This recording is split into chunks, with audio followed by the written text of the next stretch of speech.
हर हर महादेव। बसंत पंचमी आने वाली है। मैं आपको बड़ा ही अच्छा एक ज़बरदस्त प्रयोग बताने वाला हूँ। हमारे पहले के ब्राह्मण लोग घरों में करवाते थे, लोगों को पता भी होता था। अब ये विद्या प्राय लुप्त हो चुकी है।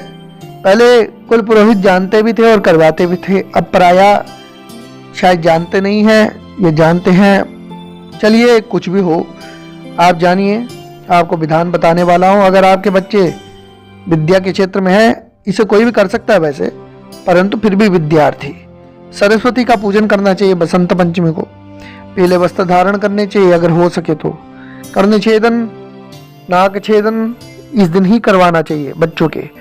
अब सुनिए, भगवती का एक सरस्वती मंत्र था, मुझे पिताजी ने दिया था।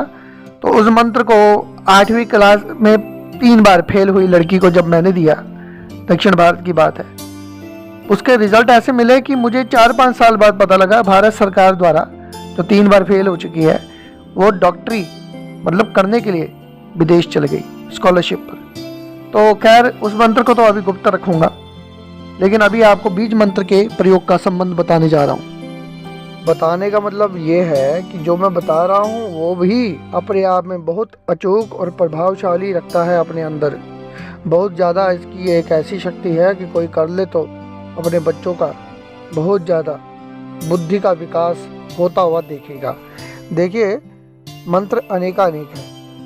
अब उन अनेकानेक मंत्रों में विधियां सब तो हर कोई नहीं कर सकता, लेकिन सब कोई कर सकते हैं, पर हर कोई नहीं कर सकता का अंतर समझ लीजिए कि एक साथ तो सब कुछ बताया नहीं जा सकता ना, और एक साथ बता दिया तो एक साथ कोई कर भी नहीं सकता। तो स्टेप बाय स्टेप ही चलना चाहिए।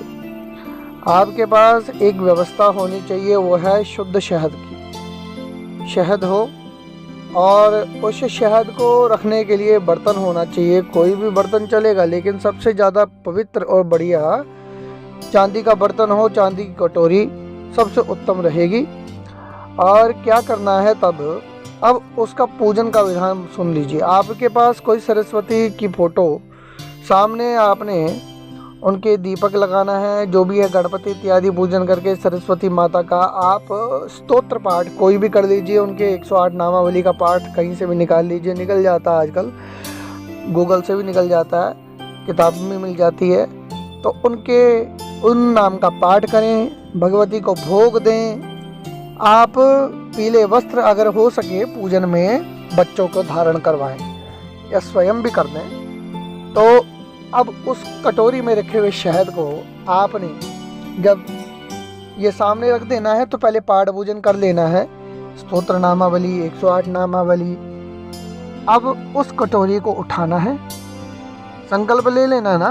पूजन में कोई भी पूजन का संकल्प जरूर होता है कि हम पूजन कर रहे हैं, बुद्धि बल इसका विकास हो, तीक्ष्ण मेधा प्राप्त हो, ऐसे।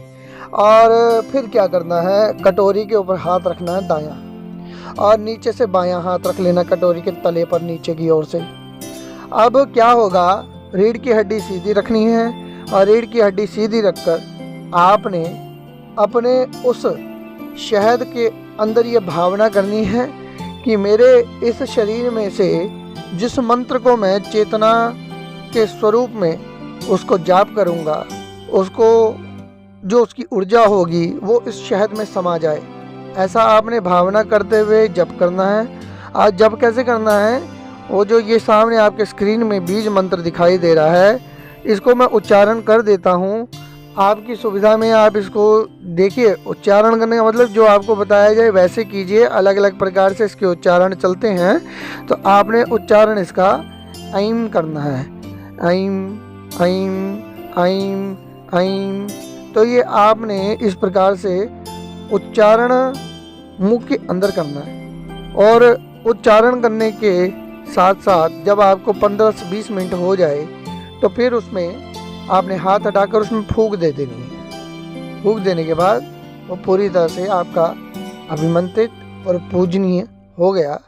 अब आपने पूजित उस शहद को सोने की, अगर आपके पास कोई भी चीज़ हो, सलाखा हो, निप हो, नहीं तो कुशा भी चलता है। हमारे हाथों में हम पवित्री पहनते हैं कुशा, इसीलिए कि वो सोने का स्वरूप ही होता है। तो आपने उस की जड़ से इसी बीज मंत्र को जो आपने जप किया जिह्वा पर लिख देना है। बस हो गया, आपका इतना ही काम है।